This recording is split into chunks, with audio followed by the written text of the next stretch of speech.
non nos olvidemos que para centrar el problema, en el derecho español la responsabilidad de las administraciones públicas sanitarias es una responsabilidad objetiva, de manera tal que prácticamente la única circunstancia exoneradora de la responsabilidad en esos supuestos que cabe invocar es precisamente la fuerza mayor. Y ahí se plantea con toda virulencia el concepto de fuerza mayor que resulta asumible, y esa dicotomía entre la fuerza mayor, entendida con un concepto subjetivo, o la que tiende a objetivar la responsabilidad de estas administraciones públicas, que es un concepto objetivo de fuerza mayor que nos lleva directamente a asumir la fuerza mayor como un supuesto imprevisible, pero extraño o externo al ámbito de riesgo, en este caso al ámbito de riesgo sanitario. Pero volvamos por un momento, volvamos al ámbito contractual y volvamos a la fuerza mayor en el ámbito contractual.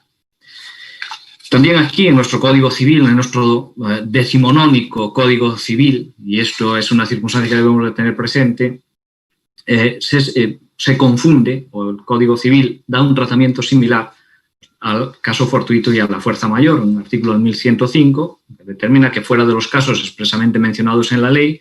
en los que así se declare la obligación, nadie responderá de aquellos sucesos que no hubieran podido preverse o que previstos fueran inevitables. Y de ahí la pregunta es si efectivamente este precepto, este artículo 1105,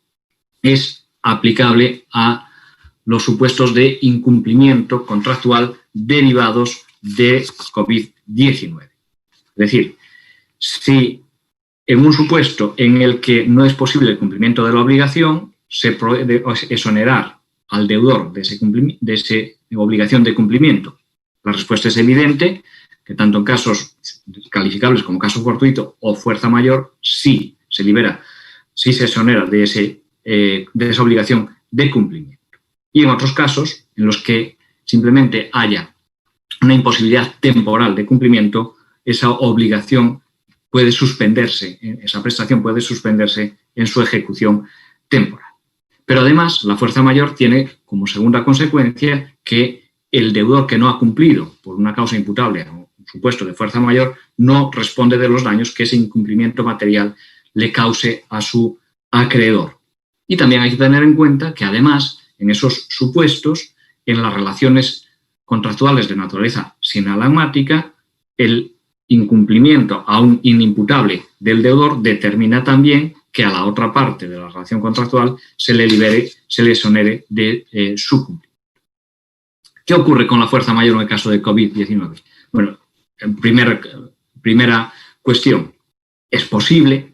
que esté prevista alguna consecuencia en el propio contrato, es decir, que haya alguna cláusula contractual que lo prevea, siempre que prevea cualquier tipo de riesgo que determine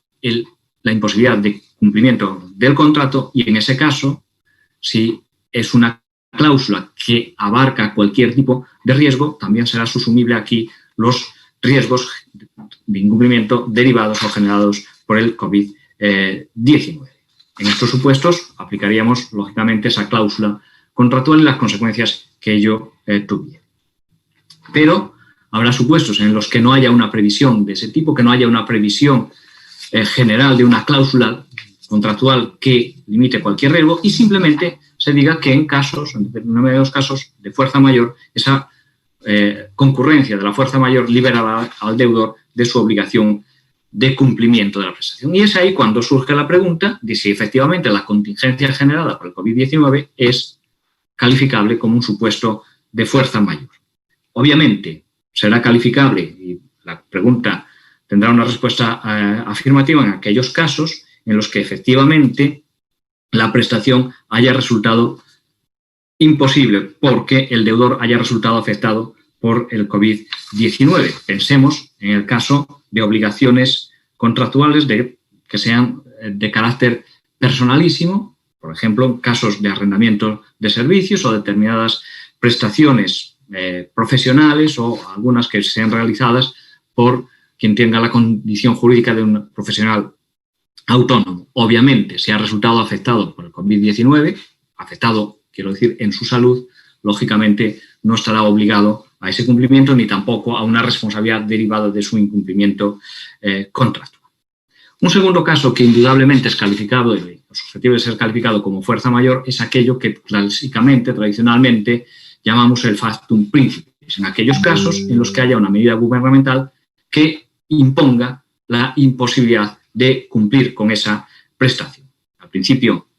de mi intervención me refería a determinadas normas con carácter imperativo que en una u otra medida se han dictado en prácticamente todos los estados y que imposibilitan el cumplimiento de determinados contratos, no por razón del COVID-19, sino porque se trata de una prohibición normativa que impide, por ejemplo, hacer determinados desplazamientos para cumplir la prestación o que impide enviar mercancías y entregar mercancías objeto de un contrato de compra-venta en el plazo que se ha pactado en ese contrato. Pero, adicionalmente, tenemos al menos otros dos supuestos en los que esa calificación del COVID-19 como un supuesto de fuerza mayor no resulta en absoluto clara, y es las consecuencias económicas vinculadas a la pandemia de naturaleza sanitaria y que han provocado disrupciones en las cadenas de producción, en las empresas, una disminución notable de la clientela y, por lo tanto, determinados problemas vinculados al cumplimiento de determinadas prestaciones. ¿Es esto un supuesto de fuerza mayor? Bueno, pues si atendemos al criterio tradicional de la fuerza mayor, no podríamos calificarlo como tal. De igual manera que tampoco aquellos casos en los que determinadas prestaciones no se cumplan aplicando simplemente un principio de precaución, un principio de prevención como medida para evitarse, por ejemplo, el contagio o la posibilidad de contagio por el COVID-19.